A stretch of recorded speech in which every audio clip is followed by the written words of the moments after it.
Hello guys, in today's video I'm gonna show you how to fix Minecraft error failed to log in. If you want to fix it, it's easy. First just type here command, right click on it and click run as administrator and then click yes, and then once you're here all you need to do type here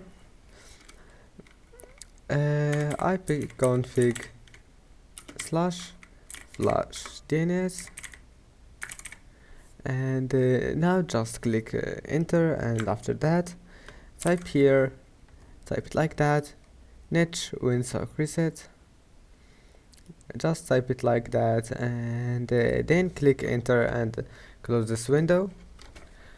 And now after that go to device manager,